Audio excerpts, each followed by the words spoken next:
So what are the assessment criteria for the GRF? There are 5. First, the heavily weighted one is for academic quality and merit. So the scientific and scholarly merit of the proposal, the track record of the investigators, the originality and feasibility of the proposal, the university's commitment and support of the researchers, contribution to academic or professional development,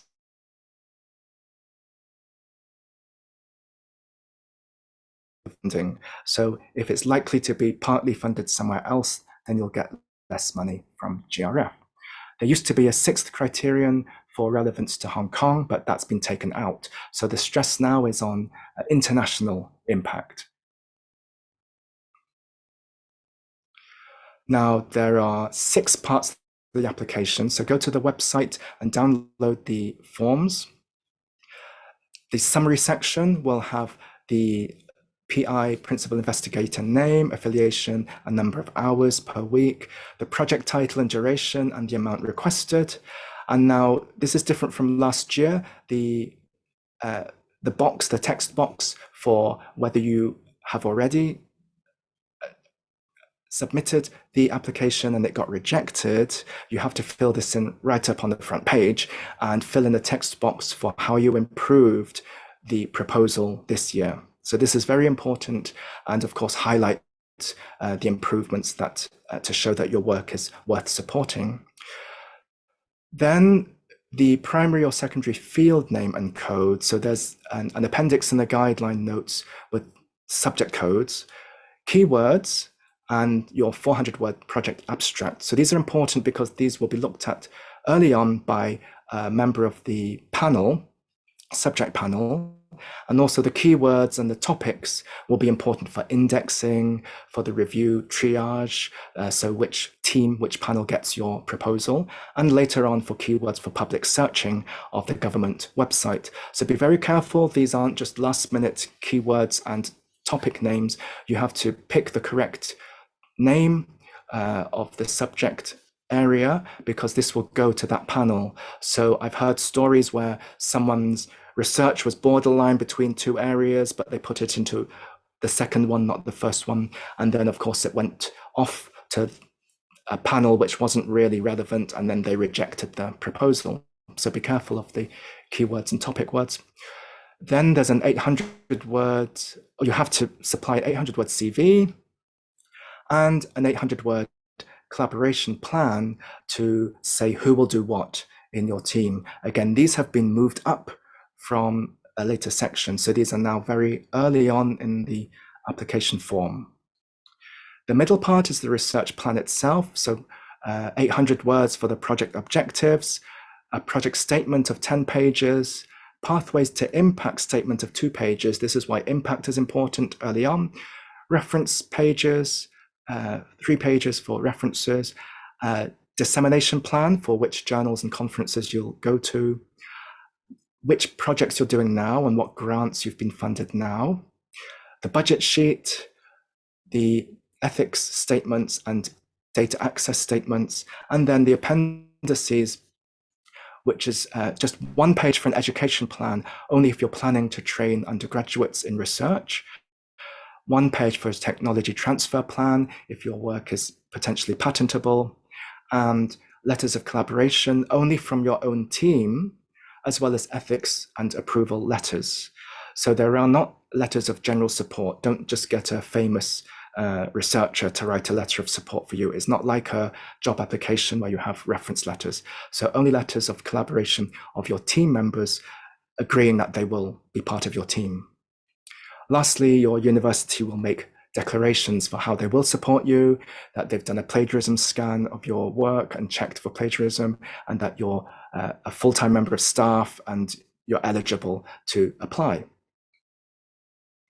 So to summarize the main sections of the GRF, you need, of course, to follow all the guidelines and recommendations, even for the formatting. So sometimes it's best if you draft everything in Word and upload it online in the text boxes. But for the pages which you have to upload as PDFs, then of course type them in Word. if you look at the format of the actual form and the guidelines, it's very plain. It's like a school essay. So stick to the formatting. Don't do any fancy formatting or squeeze the letters, the fonts into one page to get more words. It has to be Times New Roman, 12 point, very boring, 2.5 centimeters margin, so about an inch all the way around, top, bottom, left and right, single line spacing. So they're very strict on this. So if you do upload any PDF pages, keep it to a very plain format of that font and size. Generally, of course, be complete, clear and concise. State why your project should be funded, why it's worth it, and no plagiarism.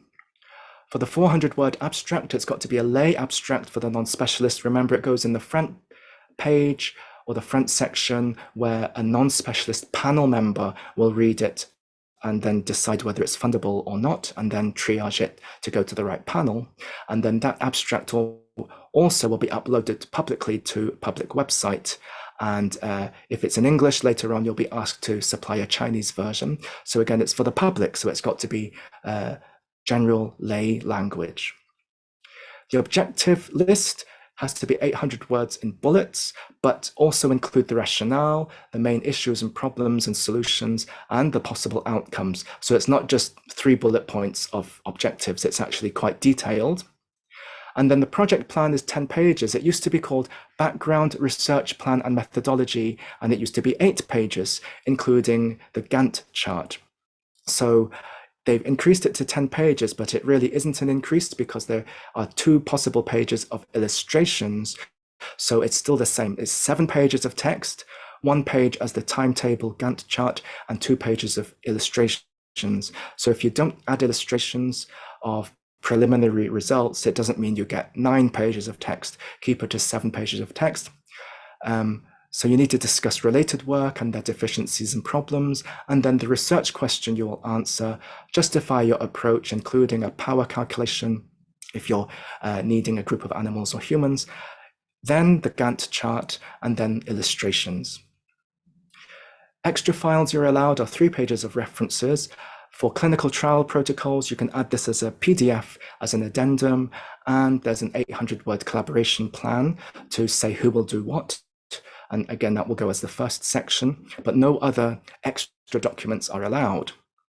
The impact statement, Pathways to Impact, has to nominate the target beneficiaries who will benefit, the non-academic benefit they will receive, and then what you will do during and after the project to promote your work early to make sure it has maximum impact.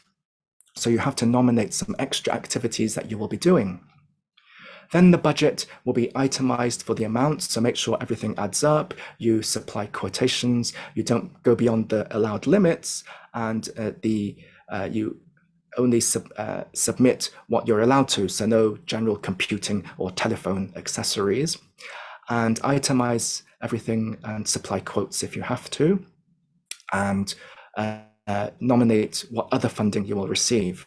So this is an example of a Gantt chart. You can do it in Excel, you can do it in Word or a drawing application. So it basically is blocks of color over a calendar for when you will do what. You can nominate who in your team will be doing each step.